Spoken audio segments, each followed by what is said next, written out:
రాష్ట్రంలో చంద్రబాబు హయాం నాటి పరిస్థితులు కనిపిస్తున్నాయని షర్మిల అన్నారు.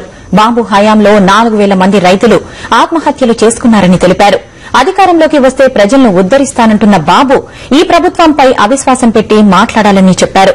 అవిశ్వాసం పెట్టకుండా ఎన్ని మాటలు చెప్పినా ప్రజలు నమ్మరని అన్నారు. ప్రజాస్వామ్య చరిత్రలో అధికార ప్రతిపక్షాలు కలిసి పనిచేయడం ఎక్కడైనా చూశామా అని షర్మిల అన్నారు.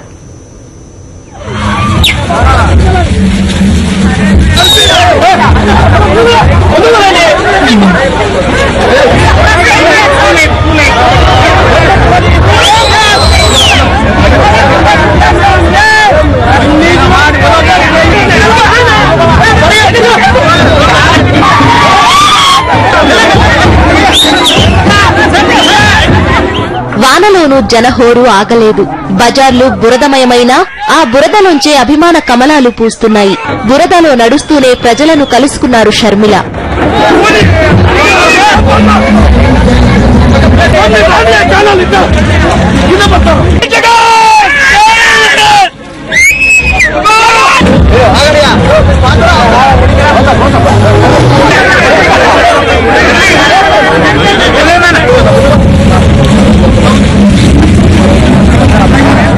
పూర్తిగా వానలో తడిసినప్పటికీ నడక ఆపలేదు షర్మిల. ప్రజల సమస్యలు తెలుసుకున్నారు. చంద్రబాబుపై మండిపడ్డారు. చంద్రబాబు నాయుడు లాంటి నాయకులు అవిశ్వాసం పెట్టనంతకాలం ఈ బాధలు తప్పవన్నారు. వ్యవసాయం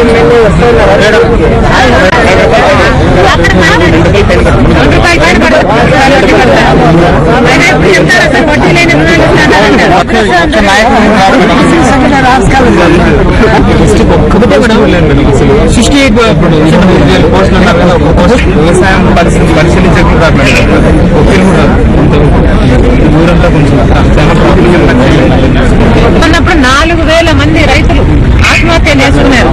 ఇప్పుడు మళ్ళా అదే పరిస్థితిలోకి పోతుంది మన రాష్ట్రం. మీరు సమయం వచ్చినప్పుడు కాంగ్రెస్ కు తెలుగుదేశంకు ఎక్కువ బుద్ధి చెప్పాలి. మీరు జగనన్నను ఆశీర్వదించి మనం రాజన్న రాజ్యం మళ్ళా తెచ్చుకుంటే మన రాష్ట్రం మళ్ళా సస్యశ్యామలమవుతుంది. జగన్ బాణం చంద్రబాబుపై నిప్పులు కురిపిస్తోంది. బాబు కళ్లబొల్లి మాటలు మాని అవిశ్వాసం పెట్టాలని షర్మిల డిమాండ్ చేశారు. పొలిటికల్ డెస్క్, సాక్షి న్యూస్.